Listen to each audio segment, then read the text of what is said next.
পুরনো এবং শান্ত গ্রামে থাকত তিন বন্ধু, অমিত, রাহুল আর প্রিয়া।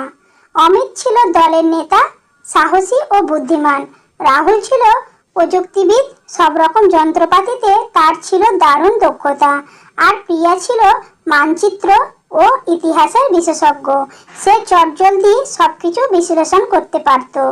তাদের গ্রামের পাশেই ছিল ঘন সোনালী বন, যা নিয়ে বহু পুরনো লোককথা প্রচলিত ছিল। বলা হতো কয়েকশো বছর আগেই বনের গভীরে এক প্রাচীন মন্দির এবং তার ভিতরে এক দুষ্প্রাপ্য সময় পাথর লুকিয়ে আছে। যে পাথর খুঁজে পাবে সে নাকি সময়কে এক মুহূর্তের জন্য থামিয়ে দিতে পারবে। একদিন গ্রামের পুরনো লাইব্রেরি ঘাঁটতে গিয়ে প্রিয়া একটা জিন মানচিত্র খুঁজে পেল। মানচিত্রটি সোনালী বনের ভিতরে একটি গোপন পাথরের ইঙ্গিত দিচ্ছিল, যা সময় পাথরের মন্দিরে যাওয়ার রাস্তা। তিন বন্ধু অ্যাডভেঞ্চারের রোমাঞ্চে আর থাকতে পারল না।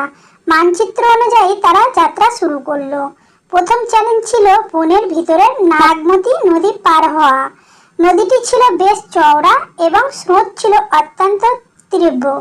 রাহুল তার তৈরি ছোট ভাঁজ করা নৌকাটি ব্যবহার করতে চাইল, কিন্তু নদীর মাঝপথে প্রচণ্ড ঘূর্ণি দেখা দিল। অমিত তার সাহসিকতা কাজে লাগালো। সে দ্রুত একটি লম্বা লতা ধরে নদীর অন্য পারে একটি শক্ত ডাল লক্ষ্য করে ঝাঁপ দিল।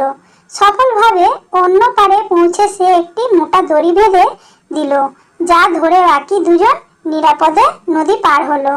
নদী পার হওয়ার পর মানচিত্র তাদের নিয়ে গেল এক অদ্ভুত গোলক ধাঁধার কাছে। পুরনো পাথরের তৈরি এক জটিল পথ। প্রিয়া তার ইতিহাস জ্ঞান কাজে লাগালো। সে দেখল পাথরের গায়ে খোদাই করা প্রাচীন সাংকেতিক চিহ্নগুলো আসলে এক ধরনের ধাঁধা। প্রতিটি চিহ্নের সঠিক অনুক্রম অনুসরণ করে হাঁটার পরই কেবল পাথরের পরবর্তী অংশ উন্মুক্ত হবে। প্রায় 2 ঘন্টা চেষ্টার পর প্রিয়া অবশেষে ঠিক পথ খুঁজে বের করলো। তৃতীয় এবং সবচেয়ে কঠিন চ্যালেঞ্জ এলো একদম মন্দিরের কাছে। মন্দিরের প্রবেশ পথ একটি বিশাল পাথরের দরজা দিয়ে বন্ধ ছিল। দরজার সামনে মাটিতে খোদাই করা ছিল একটি সতর্কবাণী, যে এই পাথরের প্রকৃত অর্থ জানে না সে যেন এক পাও না বাড়ায়। রাহুল তার স্ক্যানিং যন্ত্র ব্যবহার করে দেখল দরজার ঠিক সামনেই মাটির নিচে 3টি চাপ সেন্সর লুকানো আছে। সেন্সরগুলোতে এক নির্দিষ্ট ওজনের চাপ পড়লেই দরজা খুলবে, কিন্তু কোনো ভুল সেন্সর চাপ পড়লে মন্দিরের ছাদ থেকে বিষাক্ত তীর বেরিয়ে আসবে। রাহুল বুঝলো তাদের তিনজনের সম্মিলিত ওজন সঠিক ক্রমে 3টি সেন্সর দিতে হবে, কিন্তু তারা তিনজন তো একেবারে 3টি সেন্সরে দাঁড়াতে পারবে না।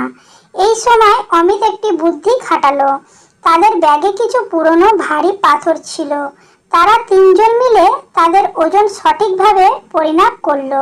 এরপর তারা নিজেদের ওজনের অনুপাতে পাথরগুলো ভাগ করে নিল। প্রথমে প্রিয়া গিয়ে প্রথম সেন্সরে দাঁড়ালো। তারপর রাহুল ঠিক ওজনের পাথর হাতে নিয়ে দ্বিতীয় সেন্সরে পা রাখলো। অবশেষে অমিত তার পাথরগুলো ফেলে দিয়ে তৃতীয় সেন্সরে দাঁড়ালো। টিক টিক টিক 3টি সেন্সরের সংকেত ঠিকঠাক মিলতেই ভারী পাথরের দরজাটি ধীরে ধীরে খুলে গেল। এক তীব্র আলোর ঝলকানি নিয়ে বন্ধুরা মন্দিরের ভিতরে প্রবেশ করলো। সেখানে একটি উঁচু বেদির উপর রাখা ছিল সেই বহু আকাঙ্ক্ষিত সময় পাথর। পাথরটি থেকে হালকা নীল আলো বেরোচ্ছিল। তারা পাথরটি নিল না, শুধু ছুঁয়ে দেখলো। তারা বুঝতে পারলো আসল গুপ্তধন পাথরটি নয়, বরং এই অসম্ভব অ্যাডভেঞ্চার এবং একে অপরের প্রতি বিশ্বাস ও সহযোগিতা। তারা সময় পাথরের কোনো ক্ষতি না করে সেটিকে তার স্থানেই রেখে দিল। তারপর তিনজন বন্ধু এক নতুন অভিজ্ঞতা আর বিজয়ের হাসি নিয়ে সেই বিপদসংকুল সোনালী বন থেকে বেরিয়ে এলো।